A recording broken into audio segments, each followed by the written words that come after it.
Thank you so much.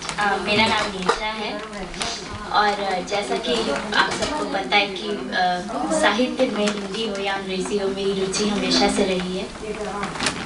और अंग्रेज़ी साहित्य में एक जॉनरा है रोमांटिसिज्म, और उस जॉनरा से और उस जॉनरा के जितने भी कवि थे उन सब से मैं हमेशा बहुत प्रभावित रही हूँ।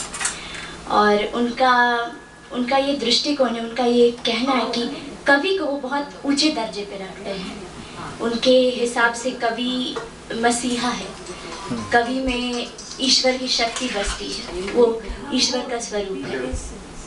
और मैंने जो रिसेंटली जो कविता लिखी है और लिख रही हूँ, मुझे नहीं लगता अभी ख़त्म हुई है, शायद कुछ और लिखूँ, उसमें मैंने उसी भाव को, उसी कवि की उसी परिभाषा को ढालने की कोशिश की है, उसी परिभाषा का चित्रण करने की कोशिश की है।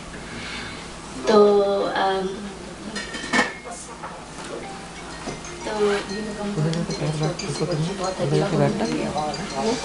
मेरी ये कविता है कवि पे, और कवि की क्या परिभाषा है मेरे नज़रिए में, एक आदर्श कवि की क्या परिभाषा है।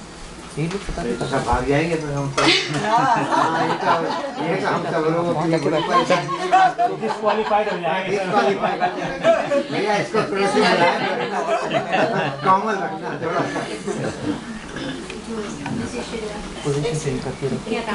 न कोई वर्ग न जाति न सीमाओं को मैं जानूं।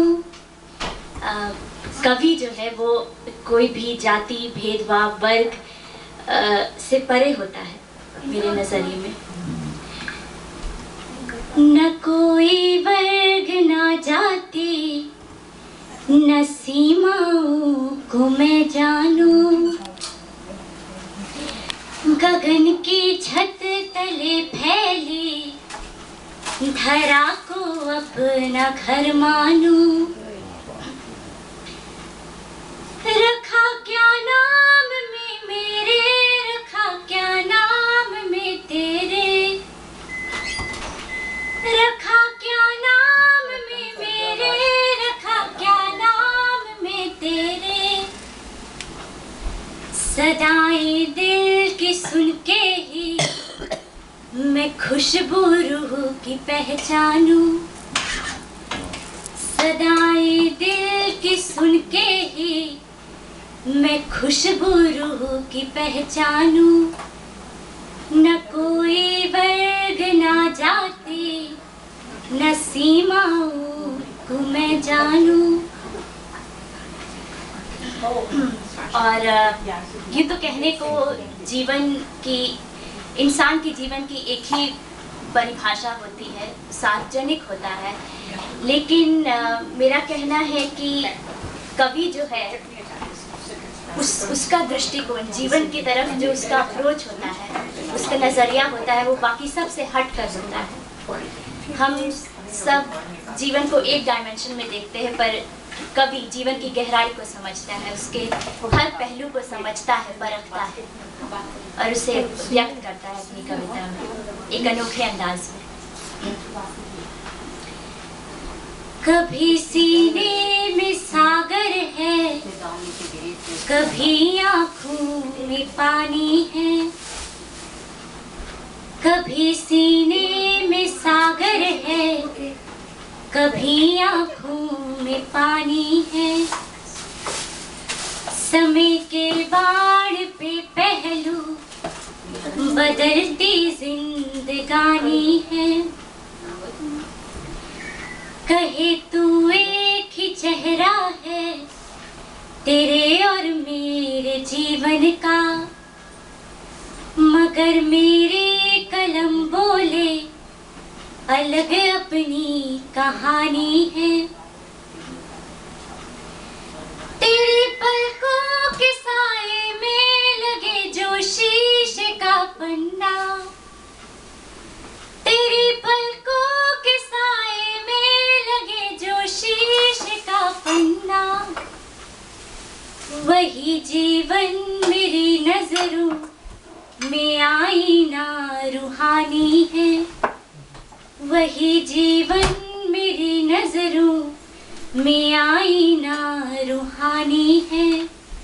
न कोई वर्ग ना जाति न सीमाओं को मैं जानूं, गगन की छत तले फैली धरा को अपना घर मानूं।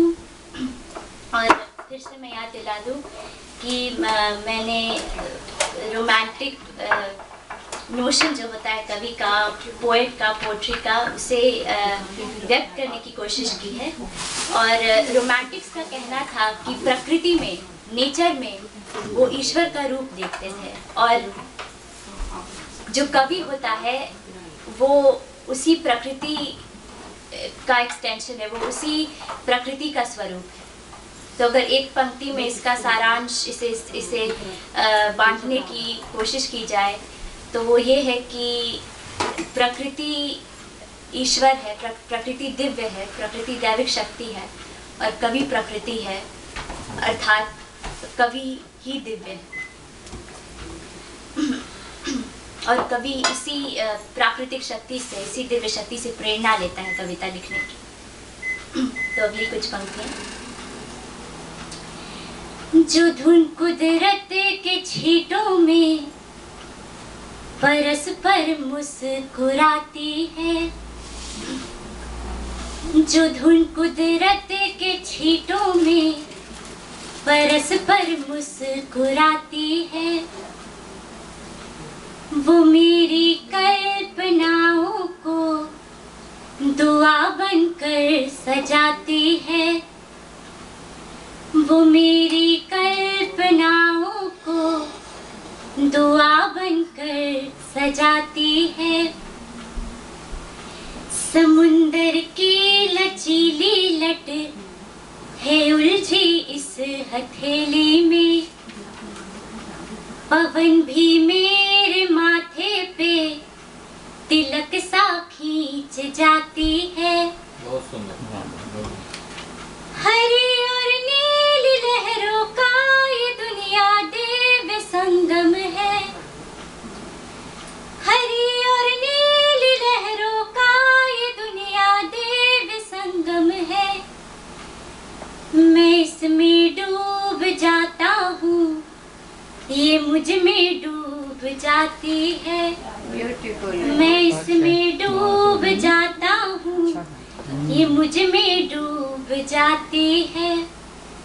न कोई वर्ग ना जाति न सीमाओं को मैं जानूं, गगन की छत तले फैली धरा को अपना घर मानूं।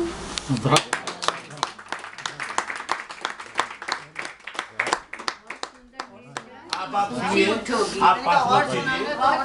नहीं, ये गाना गा दीजिए। बाद में। अरे